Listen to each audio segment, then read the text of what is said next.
Bismillahirrahmanirrahim. Assalamualaikum warahmatullahi wabarakatuh. Syukur alhamdulillah kita masih diberikan begitu banyak kenikmatan sehingga kita bisa bertemu kembali di channel Pustaka Amalan. Sholawat dan salam semoga selalu dan tetap tercurah limpahkan kepada junjungan kita semua, yaitu baginda Nabi Muhammad sallallahu alaihi wasallam. Allahumma sholli ala sayyidina Muhammad wa ala ali sayyidina Muhammad.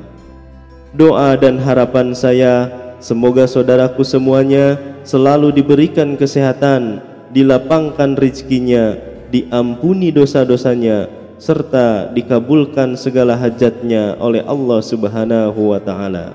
Amin ya robbal alamin. Sahabat beriman rahimakumullah, ketahuilah Allah sangat sayang kepada hamba-hambanya yang selalu beriman kepadanya. Namun jarang sekali umat Islam yang memahami bahwa Allah itu akan menaikkan derajat hambanya. Dalam hidup ini kita harus sepenuhnya meyakini kehidupan di dunia ini hanyalah untuk beribadah, dikarenakan hidup di dunia ini bersifat fana atau sementara. Situasi kehidupan berputar seperti layaknya roda yang berputar. Ada kalanya kita berada di atas yang serba ada dan berkecukupan, tetapi ada kalanya kita berada di bawah yang tidak memiliki apa-apa namun cukup untuk kita. Namun di situasi inilah Allah memilih orang-orang untuk dinaikkan derajatnya, karena perjuangan dan kesungguhan yang kita lakukan membuat kita dicintainya, dinaikkan derajatnya oleh Allah Subhanahu wa taala, membuat kita akan selalu berada di dekatnya dan masuk ke dalam golongan orang-orang yang dicintainya. Hal ini pasti akan menghasilkan kebahagiaan, ketenangan, kedamaian dan ketentraman dunia maupun akhirat yang digenggam oleh kita. Lalu apa saja tanda Allah akan menaikkan derajat seseorang hambanya?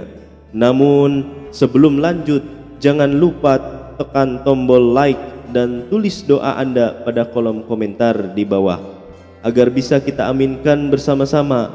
Dan untuk Anda yang telah menekan tombol like dan berkomentar, saya doakan semoga segala doa kita dikabulkan oleh Allah Subhanahu wa taala. Amin ya robbal alamin. Sahabat beriman rahimakumullah, adapun tanda-tanda bahwa Allah akan menaikkan derajat hambanya ialah sebagai berikut.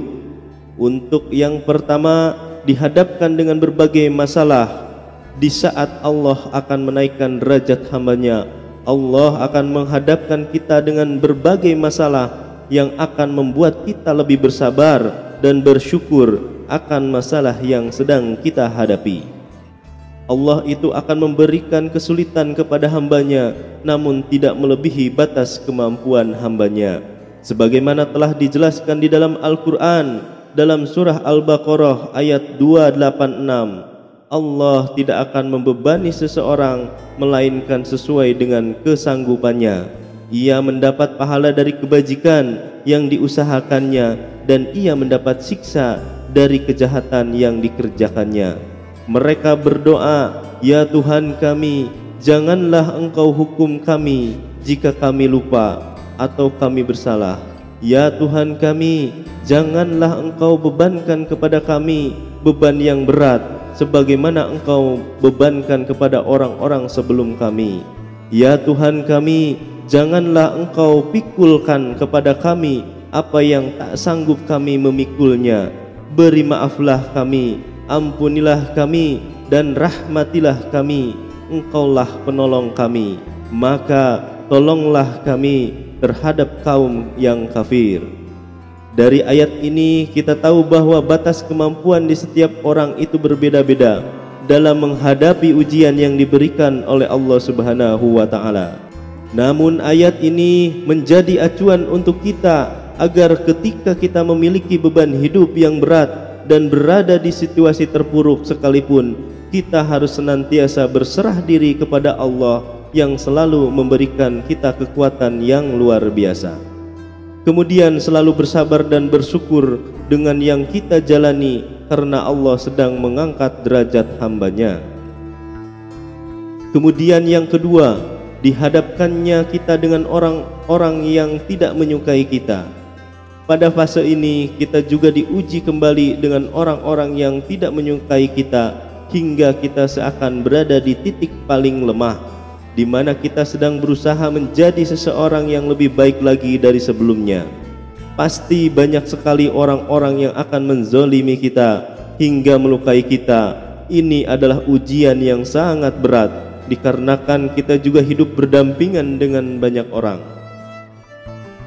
Situasi ini yang membuat kita harus lebih memahami keadaan dan situasi yang sedang kita hadapi, dan lebih melindungi diri agar tidak membenci orang lain. Serta kita harus mendoakan yang terbaik untuk orang yang menzalimi kita. Ketika kita sudah berusaha, kita juga harus selalu ingat bahwa semua hal ini terjadi karena kehendak Allah Subhanahu wa Ta'ala, yang sedang perhatian kepada kita, dikarenakan Allah menjauhkan kita dari orang-orang yang tidak baik bagi kehidupan kita. Maka dari itu kita harus selalu bersabar dan selalu meminta perlindungan kepada Allah yang Maha Pelindung. Kemudian yang ketiga, mengalami kesedihan yang tiada hentinya. Ketika mengalami kesedihan di situasi ini, ketika memiliki banyak masalah yang datang bertubi-tubi yang membuat kita sedih berkepanjangan, akan banyak masalah yang kita alami, baik itu masalah besar maupun masalah yang kecil. Hal ini adalah salah satu tanda bahwa Allah sangat menyayangi hambanya. Masalah yang kita alami menjadi alasan untuk kita bersedih dan mengeluh, itu sangat wajar. Tetapi kita jangan putus asa pada pertolongan Allah Subhanahu wa Ta'ala. Allah juga selalu berada bersama kita dalam keadaan sedih. Sekalipun Allah pasti akan memberikan kenikmatan yang begitu besar ketika kita berhasil melewati ujian kehidupan. Dijelaskan di dalam Al-Quran surah At-Taubah yang ayat 40, janganlah engkau bersedih, sesungguhnya Allah bersama kita.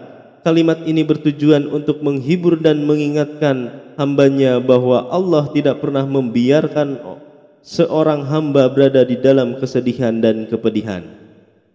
Allah Subhanahu wa Ta'ala tidak akan memberikan ujian kepada hambanya, melainkan sesuai dengan kemampuannya. Dalam keadaan yang sedang kita alami, kita harus selalu ingat bahwa Allah itu akan selalu bersama kita dalam keadaan apapun. Maka dari itu kita harus berprasangka baik kepada Allah Subhanahu wa Ta'ala.